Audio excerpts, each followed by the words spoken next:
Med decembrom 1965 in januarjem 1966 je umetnik v nekdanji tiskarni, kjer je delal in živel, predstavil slike, kipe in instalacije, ki so zaradi svoje različnosti dajale občutek skupinske razstave. Zanje je uporabil raznolike materiale, od lesa, betona, aluminija, železa, tkanine časopisa, kartona do stekla in žarnic. S tem je prekinil dogmo, da mora biti vsako umetnikovo delo kot blagovna znamka slogovno prepoznavna. Za kritika Germana Celenta so bila ta dela, ki so jih ostali kritiki in galeristi sprejeli s precejšnjo distanco, znanilci gibanja Arte Povera.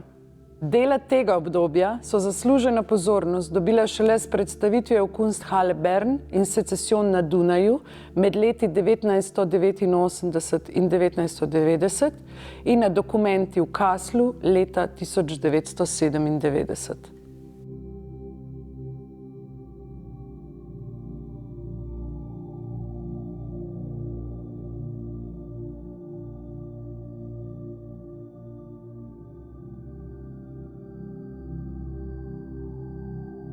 Michelangelo Pistoletto je predstavnik gibanja Arte Povera, italijanskega gibanja, katerega ime je leta 1967 skoval italijanski umetnostni zgodovinar, teoretik in kustos Germano Celent. Gibanje je nastalo kot napad na vrednostne paradigme takratnega političnega, ekonomskega in umetnostnega sistema ter prineslo odklon od tradicionalnih materialov in metod v umetnosti. Umetniki so s svojim delovanjem izražali kritiko industrializacije in mehanizacije Italije ter z uporabo vsakdanjih materialov, kot so zemlja, kamenje, juta, les, krpe, papir in karton, poskušali ustvariti nov kiparski jezik. Z uporabo teh skromnih in neobstojnih gradiv so skušali prekiniti neprizanesljivo komercializacijo umetnosti. Eno najvidnejših del tega obdobja pa je Venera Cun, nastala leta 1967.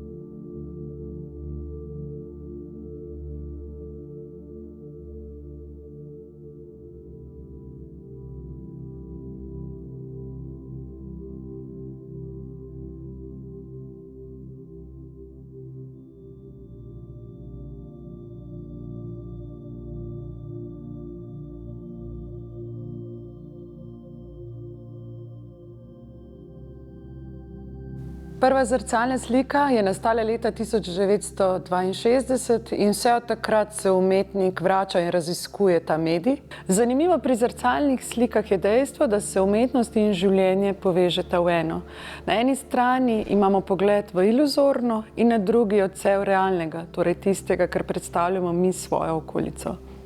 Sprva je umetnik za podlago zrcalnih slik uporabljal aluminijaste plošče, nato nerjavečo jeklo. Za dosego objektivnosti prizorov uporablja fotografije.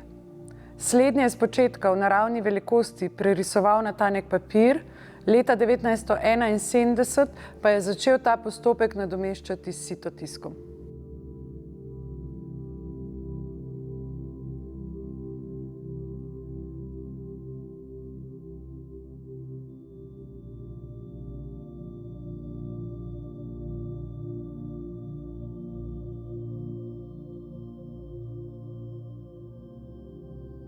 Pomemben segment Pistoletovega kiparskega opusa predstavljajo skulpture narejene iz poliuretana. Gre za material, ki je lahek in ki omogoča zelo hitro obdelavo. Prvič je ta dela umetnik predstavil leta 1981 na razstavi v New Yorku. Na razstavi v Cukrarni prikazujemo kipe roka, rama, glava meduze, dvojna figura in skulpturo Velikan. Vsa dela aludirajo na združitev različnih kiparskih fragmentov, vzetih iz spomina, kot bi se v eno skulpturo povezali najdeni elementi različnih kiparskih del.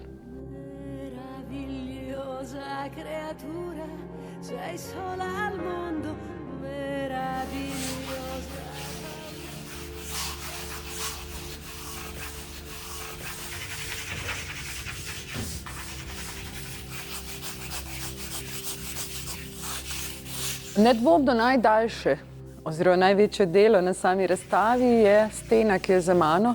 Gre za 73 metrov dolgo steno, ki smo jo naredili v sodelovanju z 3 študenti Akademije za likovno umetnost in oblikovanje v Ljubljani. Za samo delo se je porabilo 210 ur in več kot 540 palčk oglja. Delo je nastajalo pod budnim očesom umetnika, namreč konstantno je nadzoroval delo in usmerjal mlade umetnike, študente, kako in na kak način naj izvedejo samo poslikavo.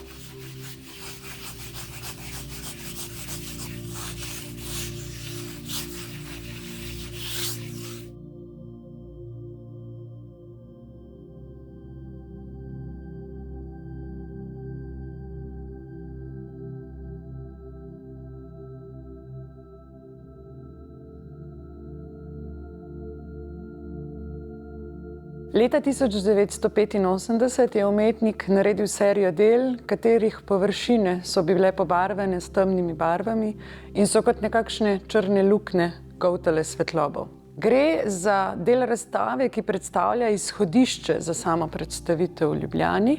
Namreč umetnik si je želel, da serijo, ki je sicer zelo redko predstavljena javnosti, pokažemo kot nekakšno povezavo med časom, ko so dela nastajala, v drugi polovici 80. let, in današnjim časom. Namreč gre za čas, ki ga je umetnik opisal za časom neke neizhodne krize, teme, nečesa, kar ni obetalo nič dobrega. Kar lahko povežemo s tem, kar se dogaja danes.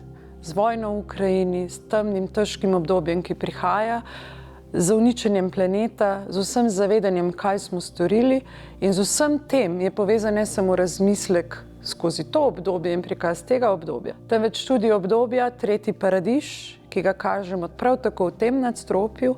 Gre za projekt, ki od leta 2003 predstavlja središčni fokus umetnikovega zanimanja.